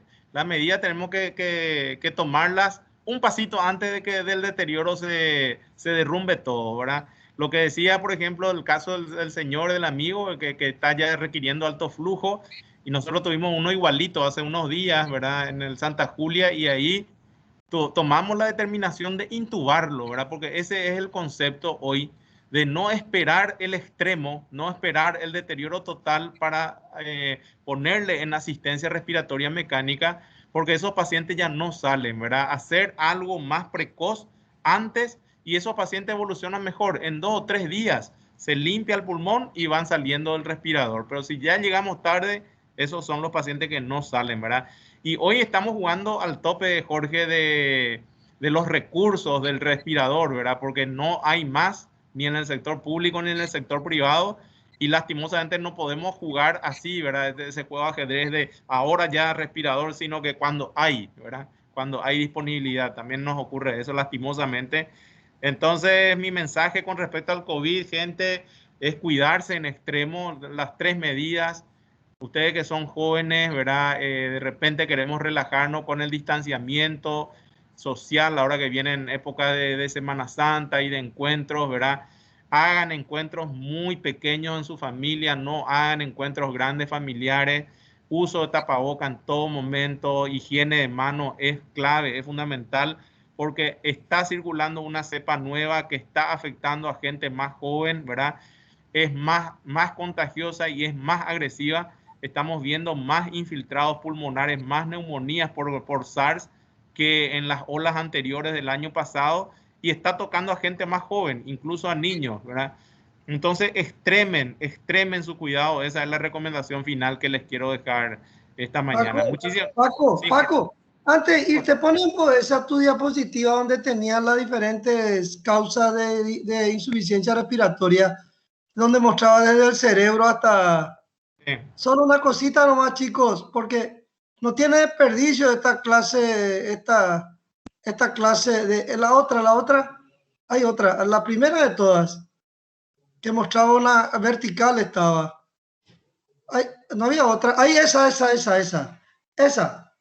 Fíjense que acá en el COVID, fíjense allá, vía aérea baja, dice, eso está afectado.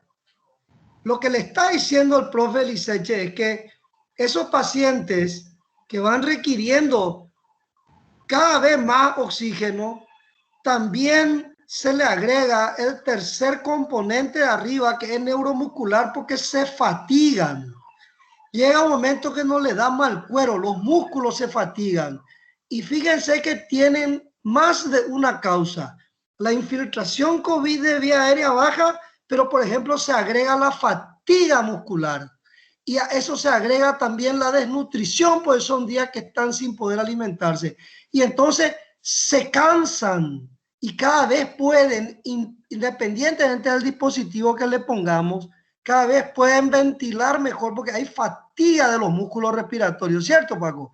Entonces, ese es un convito de causa de falla respiratoria que se va agregando con el correr de los días cuando se prolonga mucho. Por eso es que le intubamos, le paralizamos, le dormimos y le ventilamos mecánicamente, porque si no, no le da mal cuero a su musculatura. Se agrega un componente más de falla respiratoria para que vean lo complejo y la importancia de estos esquemas que le mostró el profe Liceche. Bravísimo, fabuloso, Paco. Gracias, Jorge, gracias. No sé si los chicos tienen alguna pregunta más, los estudiantes. Profe, yo tengo una consulta, pero Sí. un poquito aparte de lo que fue la clase. Queríamos pedirle si es que nos podrían pasar el cronograma del semestre y el reglamento para tener disponible. Sí, sí le vamos a pasar. Claro que sí. ¿Los PPT pasar también, doctor, o no? Esta clase, por ejemplo, genial estuvo, profe, si no puedes compartir tu PPT, aunque sea en PDF. Está Yo no todo sé si grabado. les pasamos sin problema, pero creo que se grabó esto. No sé si está todo todo grabado. grabado. Hay un sitio. Tienen todos el enlace donde están las clases grabadas, ¿verdad?